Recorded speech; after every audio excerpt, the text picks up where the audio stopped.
Lakers' biggest surprises through opening 3 weeks of 2021-2022 season. The Los Angeles Lakers entered the 2021-2022 season as arguably the NBA's most interesting team. 3 weeks, 6 wins, 5 losses, a bunch of injuries and some clutch moments have done nothing to change that status. In that respect, the Lakers are kind of what we thought they were. Except, we didn't really have any idea of what they'd be after they radically reshaped the roster around LeBron James and Anthony Davis this offseason. LA hasn't been short on surprises so far, and these 3 rank among the biggest.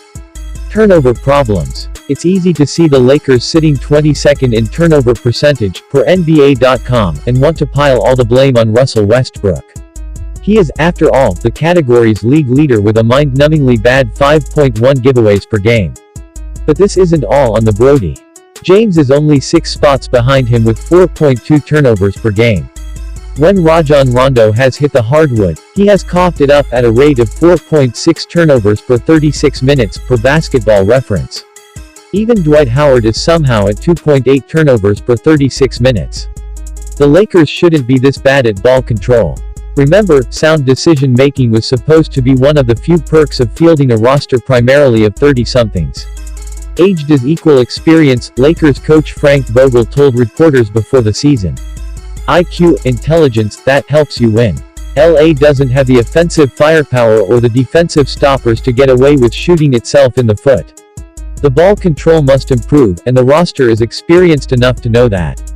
Carmelo Anthony turning back the clock. There was a chance Carmelo Anthony's Lakers tenure would peak before the season even started. In other words, the story of his long-awaited arrival in LA, and joining forces with 2003 draft classmate and longtime friend James was bigger than anything that could take place on the basketball court. But Anthony, who turned 37 in May, had other ideas. His 17.6 points per game are the most he has averaged since 2016-17, his last All-Star season, and his fireballing shooting/line of 50.0, 52.0, 82.6 includes career-high connection rates from the field and from range. He has become an unlikely barometer for this team, averaging 20.5 points on 61.4% shooting in wins and 14.2 points on 37.9% shooting in losses.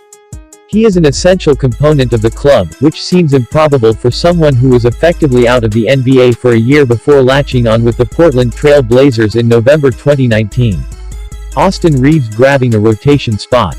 Back in late July, 60 different players were drafted into the NBA during the annual talent grab. Just 9 of them have logged more minutes than Austin Reaves, who never heard his name called that night. The 23-year-old instead scored a 2-way pact from the Lakers as an undrafted free agent, then showed enough at Summer League to have his contract converted to a standard NBA deal before training camp opened.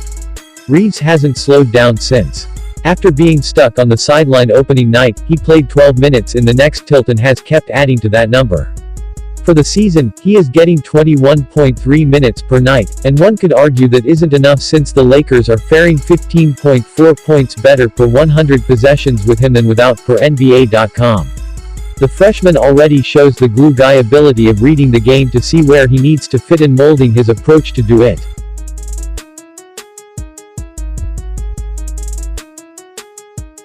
If you enjoyed this video and want to hear from me again, be sure to hit that subscribe button before you go.